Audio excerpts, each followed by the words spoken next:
सभी को जानती कि मेरा नाम सागर है और मैं रायसन नगर से रहने वाला हूँ। आज मैं अपने जीवन की सबसे बड़ी गवाही देने जा रहा हूँ कि परमेश्वर ने किस तरह मेरे जीवन को बदला और मुझे पापों से छुटकारा देकर आजाद किया। मेरे जीवन की गवाही यह है कि जब मैं 2015 में रहा तो मैं बहुत ज्यादा गलत संगति में था और जो मेरे दोस्त वगैरह थे वो भी बहुत ज्यादा गलत संगति में थे और उनके साथ मैं गलत संगति में पढ़ता गया। और जब मैं रात को अपने घर में आता तो मेरे ऊपर गलत गलत व्यभिचार के अटैक होते थे। और ये जब भी अटैक होते तो मैं रात को अपने गली मोहल्लों में घूमा करता था, किसी न किसी के साथ गलत काम करूं। और यह अटैक मेरे ऊपर दिनों दिन बढ़ते जा रहे थे। मुझे कुछ समझ नहीं आता था कि मेरे साथ हो क्या रहा है, क्या हो रहा है मेरे साथ। कुछ इतना ज्यादा डिप्रेशन में मुझे व्यभिचार डाल दिया था कि मुझे कुछ समझ आता कि मेरे साथ हो क्या रहा, क्या होगा। और मेरे अटैक दिनों दिन इतने ज्यादा बढ़ चुके थे कि मैं रात को लोगों की छतों में, लोगों के घरों में जाता था और साथ में अपने हाथ में कोई ब्लेड वगैरह लेकर जाता था। मेरे मन में यह आता था कि जब मैं किसी के साथ गलत काम कर लूंगा तो अपने आप को उस ब्लेड से घायल करके अपना घात कर लूंगा, अपना नुकसान पहुंचा दूंगा। मेरे मन में यही था कि मैं अपना घात कर लूंगा विचार करके।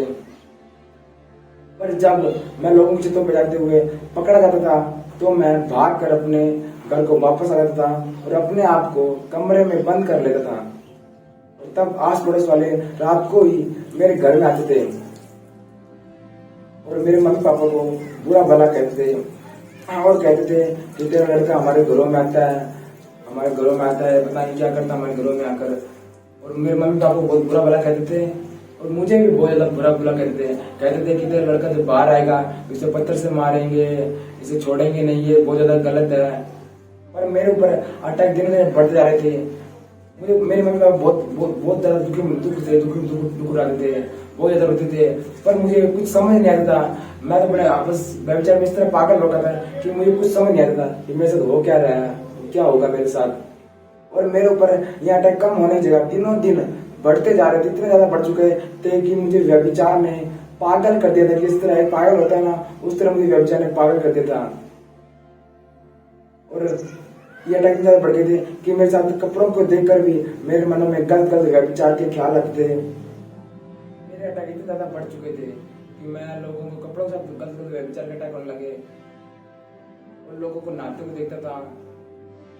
मेरे मन में बस यही था कि मैं व्यभिचार करके जल्द से जल्द अपने आप को खत्म कर लूं। और मेरे अटैक बहुत ज्यादा बढ़ चुके थे, इतने ज्यादा अटैक मुझे व्यभिचार ने पागल कर दिया था। यहाँ तक कि जब मेरे घर वाले कहीं बाहर जाते थे तो मुझे घर में बंद करके जाते थे कि यह कहीं जाकर इसे गलत काम न कर ले। और जब भी मुझे कमरे में बंद रखा जाता था तो मैं अपना कमरे में बंद रखा जाता था कि किसी का गलत काम न कर ले। और मेरे अटैक दिनों दिन इतने ज़्यादा बढ़ चुके थे कि मुझे अपनी बहनों के बारे में भी गलत गलत ख्याल आने लगा था कि मैं किस तरह से जल्द किसी न किसी के साथ गलत काम करके अपने आप को जल्द से जल्द खत्म कर लूँ। इतना ज़्यादा मेरे अंदर विचार का डिप्रेशन पागल कर रखा था मुझे पूरी तरह से। इसमें मन में यही था कि विचार करके अपने आप को खत्म कर लूँ, गलत संगति में रहकर अपने आप खत्म कर लूँ। बस यही था मेरी आखिरी तमन्ना। आखिर चलिए थी शैतान इतना ही पागल कर रहा था विचार में कि बस किसी न किसी व्यभिचार करके अपने आप को खत्म कर लूँ। मेरे जीजा जी पहली बार मेरे घर पर आए, उन्होंने मेरे मम्मी पापा को कहा इससे चर्च में ले जाओ, इसके ऊपर प्रे करवाओ, परमेश्वर जो आजाद कर देगा। उसी वक्त मेरे मम्मी पापा ने ये सोचा कि प्रे करवा के देख लेते हैं, परमेश्वर आजाद कर देगा।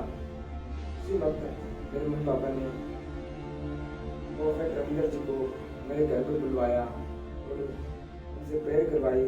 तब प्रोफेट जी ने मेरे ऊपर हाथ रखकर लियन प्रेयर की और उसी वक्त मुझे पवित्र आत्मा ने छुआ और तब से मैं आजाद हूँ और परमेश्वर ने मुझे छुटकारा दे दिया। और गलत दुष्ट व्यभिचार की आत्मा मेरे अंदर से निकल कर गई और परमेश्वर ने मुझे पूरी तरह से आजाद किया। इस बड़ी महिमा के लिए परमेश्वर और परमेश्वर के दास प्रोफेट रविंद्र जी का थैंक्स करता हूँ, परमेश्वर का थैंक्स करता हूँ। हालेलुया। सभी को जय मसीह की। Thank you Jesus, thank you Lord.